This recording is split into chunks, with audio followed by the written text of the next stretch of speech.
नमस्कार, रामराम महाराष्ट्र न्यूज मध्ये आपले स्वागत आहे। मांजात अडकलेल्या कावळ्याची पक्षीमित्रांनी केली सुटका। पाहुयात आमचे प्रतिनिधी उमेश जोशी यांचा सविस्तर रिपोर्ट। शिवणे पोकळे भागात समर्थ हाईट्स येथे चौथ्या मजल्यावर कावळ्यांनी केलेल्या घरट्यात 3 महिन्यांचं पिल्लू पहाटे 4 वाजेपासून कावळ्याचं पिल्लू नेहमीप्रमाणे ओरडत व फडफडत होतं, पण आज जास्त प्रमाणात ओरडत आणि फडफडत होतं म्हणून आमचे पुणे जिल्हा प्रतिनिधी उमेश जोशी यांनी खिडकीतून पाहिले असता ते मांजाच्या दोऱ्यांनी पूर्णपणे अडकलं होतं।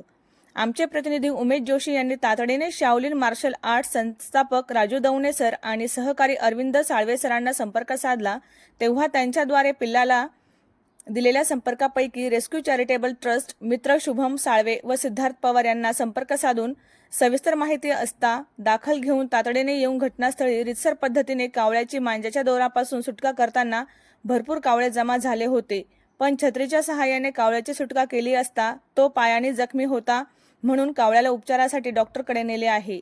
शुभम साळवे व सिद्धार्थ पवार यांनी सांगितलं की सध्या घरटे हे वायर व मांजांनीच बांधतात म्हणून असे झाले आणि तो आधीच मांजाच्या दोरात अडकला होता। पायाला इजा होऊन रक्त थांबले म्हणून उडता येईना अन फडफडत करत असताना अडकला अशी शक्यता वर्तवली जात आहे। आपण आपल्या भागात अशी समस्या असेल तर खालील दिलेल्या नंबरला संपर्क करू शकता। 9172511100।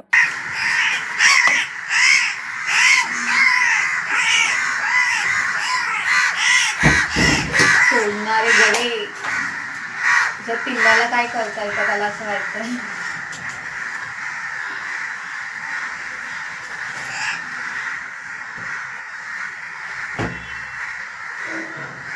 मी उघडत राहते, नाही येणार बाळा, नाही येणार, ठिकाणी नाही येणार।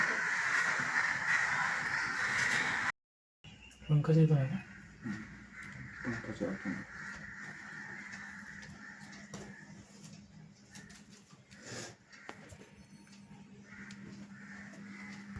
शकेल तो त्याचा, आणि कारण त्याच्या बाकीच्यांनी पण मदत नाही केली म्हणजे मला असं वाटलं की ते पण असा विचार करत असतील की हा ह्याचा सुटेल की काय।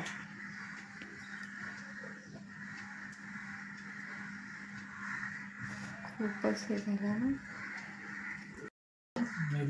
इथे त्यांनी कसं केलं काय माहिती बा, आणि ते एखादं पिल्लू असेल छोटं, काही काही लहानपणीच अडकतात छोट्या असतात, मग ते पूर्ण मोठे होईपर्यंत उडायला शिकतो, तो बाहेर निघाला जातो समजतं की अडकलेला आहे।